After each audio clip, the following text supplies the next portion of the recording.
ஆகாஷவாணி.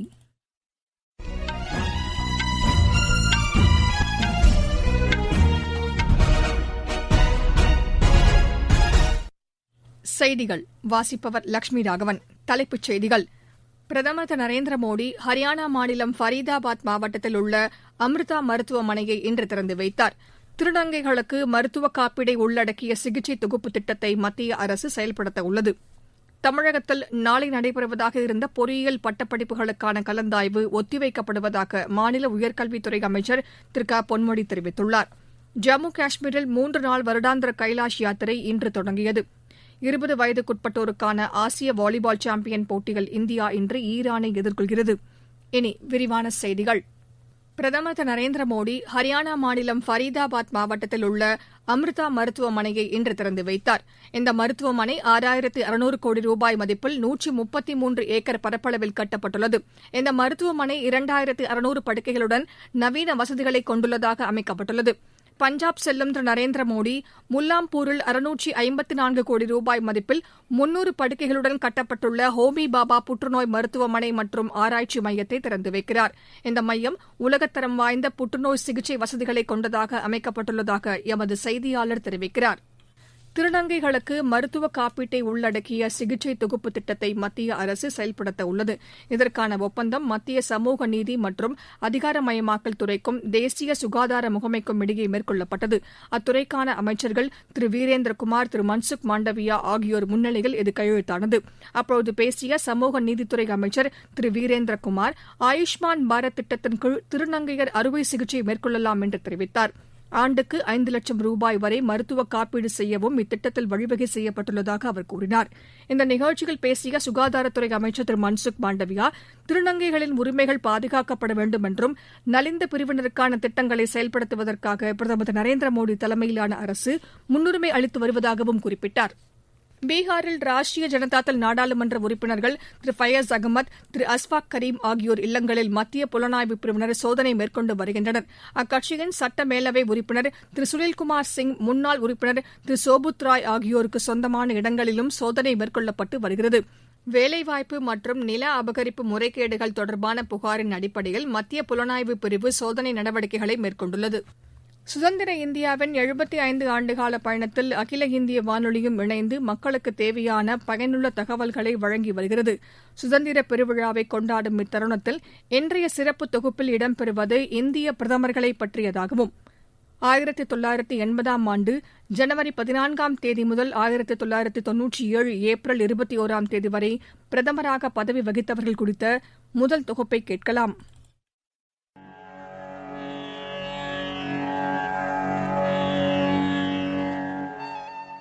1980ஆம் ஆண்டு ஜனவரி மாதம் 14ஆம் தேதி இந்திரா காந்தி பிரதமராக பதவியேற்றுக் கொண்டார். 1984ஆம் ஆண்டு அக்டோபர் 31ஆம் தேதி இந்திரா காந்தி தமது இறுதி மூச்சு வரை பிரதமராக பதவி வகித்தார். भाइयों बहनों बुजुर्गों प्यारे बच्चों, हम हर 15 अगस्त को यहाँ पे एकत्रित होते हैं. यह कोई उत्सव नहीं है. हम जमा होते हैं उन बहादुरों की याद में जिन्होंने आज़ादी की लंबी लड़ाई में अनेक कष्ट उठाए, जीवन दान भी दिया. यह आंदोलन बहुत बहुत बरसों का है और जितना आजकल के लोगों को उसके बारे में जानना चाहिए वो बड़े भूल गए हैं और युवा पीढ़ी को तो मालूम ही नहीं है. 1984 அக்டோபர் 31ஆம் தேதி ராஜீவ்காந்தி பிரதமராக பதவியேற்றார். 1989 டிசம்பர் 2ஆம் தேதி வரை அவர் பிரதமராக பதவி வகித்தார்.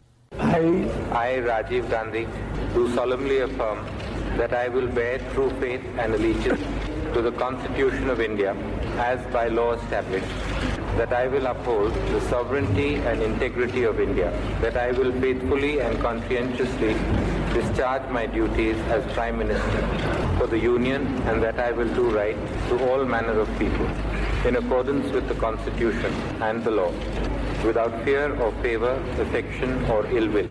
1989 டிசம்பர் 2ஆம் தேதி விஸ்வநாத் பிரதாப் சிங் பிரதமராக பொறுப்பேற்றார்.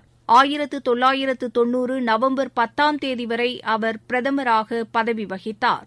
और हम जानते हैं अगर भारत को सबल करना है तो हमको उद्योग को भी सबल करना होगा। उद्योग की हम अवहेलना नहीं कर सकते हैं। बिना एक सशक्त औद्योगिक आधार के भारत सबल नहीं होगा, उसको हम मजबूती से करेंगे। और इसमें विशेष रूप से निर्यात की ओर भी हमको ध्यान देना होगा और छोटे लघु उद्योगों की ओर भी हमको ध्यान देना होगा। और जो लाल फीते शाही के अंदर हमारे उत्पादन की शक्तियां जो बंधी रही हैं, उद्योग के दृष्टि उस लाल फीते शाही को भी हमको काट करके उत्पादन की शक्तियों को अग्रसर करना।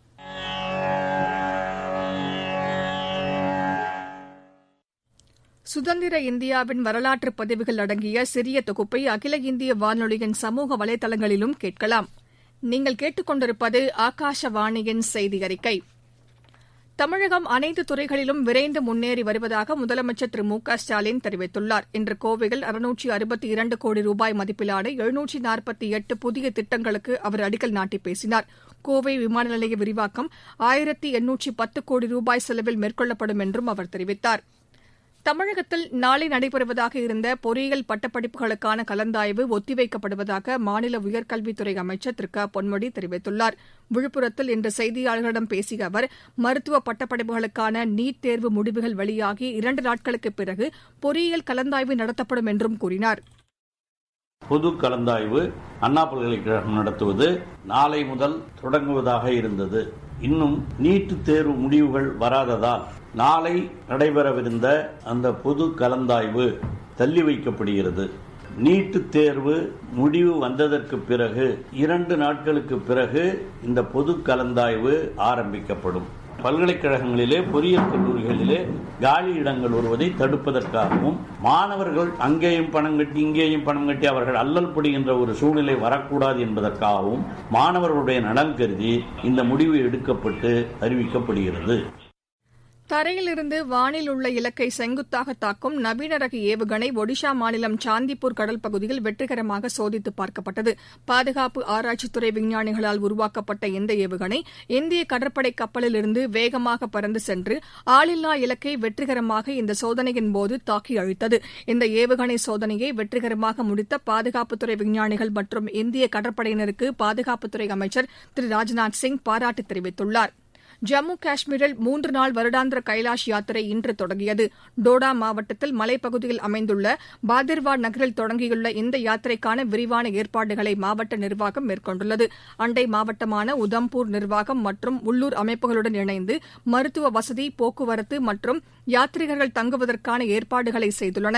குடிநீர் வசதி மற்றும் உணவுப் பொருட்கள் விநியோகத்திற்கான ஏற்பாடுகளும் செய்யப்பட்டுள்ளன. ஜம்மு காஷ்மீர் காவல்துறையினர் மற்றும் மத்திய காவல் படையினர் பாதுகாப்பான பயணத்திற்கான ஏற்பாடுகளையும் செய்துள்ளனர். ஜம்மு ஸ்ரீநகர் தேசிய நெடுஞ்சாலையில் பல இடங்களில் நிலச்சரிவு ஏற்பட்டுள்ளதை அடுத்து இன்று போக்குவரத்து தடை செய்யப்பட்டுள்ளது. கனமழை காரணமாக ராம்பன் மாவட்டத்தில் ஏற்பட்ட நிலச்சரிவில் பெரிய பாறைகள் உருண்டு விழுந்ததில் இந்த நெடுஞ்சாலை சேதமடைந்துள்ளதாக தகவல்கள் தெரிவிக்கின்றன. விளையாட்டுச் செய்திகள். 20 வயதுக்குட்பட்டோருக்கான ஆசிய சாம்பியன் வாலிபால் போட்டியில் இந்தியா ஈரானை எதிர்கொள்கிறது. பஹ்ரைனில் இப்போட்டி இந்திய நேரப்படி மாலை மணி 4:30க்கு தொடங்குகிறது. உலக பேட்மிண்டன் சாம்பியன் போட்டியின் ஆடவர் ஒற்றையர் பிரிவு 2வது சுற்று ஆட்டத்தில் இந்தியாவின் ஸ்ரீகாந்த், லக்ஷ்ய சென், HS பிரணாய் ஆகியோர் இன்று பங்கேற்கின்றனர். டுரன் கோப்பை கால்பந்து போட்டியின் இன்றைய ஆட்டங்களில் ஆர்மி ரெட் நெரோகோ FC அணியையும் மோகன் பகான் மும்பை அணியையும் எதிர்கொள்கின்றன. மீண்டும் தலைப்புச் செய்திகள். பிரதமர் திரு நரேந்திர மோடி ஹரியானா மாநிலம் ஃபரீதாபாத் மாவட்டத்தில் உள்ள அம்ருதா மருத்துவமனையை இன்று திறந்து வைத்தார். திருநங்கைகளுக்கு மருத்துவ காப்பீட்டை உள்ளடக்கிய சிகிச்சை தொகுப்பு திட்டத்தை மத்திய அரசு செயல்படுத்த உள்ளது. தமிழகத்தில் நாளை நடைபெறுவதாக இருந்த பொறியியல் பட்டப்படிப்புகளுக்கான கலந்தாய்வு ஒத்திவைக்கப்படுவதாக மாநில உயர்கல்வித்துறை அமைச்சர் திரு க பொன்முடி தெரிவித்துள்ளார். ஜம்மு காஷ்மீரில் 3 நாள் வருடாந்திர கைலாஷ் யாத்திரை இன்று தொடங்கியது. 20 வயதுக்குட்பட்டோருக்கான ஆசிய வாலிபால் சாம்பியன் போட்டியில் இந்தியா இன்று ஈரானை எதிர்கொள்கிறது. இத்துடன் இந்த செய்தி அறிக்கை நிறைவு பெற்றது. எமது செய்திகளை உடனுக்குடன் AIR News _Chennai என்ற ட்விட்டர் பக்கத்திலும், செய்தி தொகுப்புகளை all India radio news Chennai என்ற YouTube சேனலிலும் கேட்கலாம்.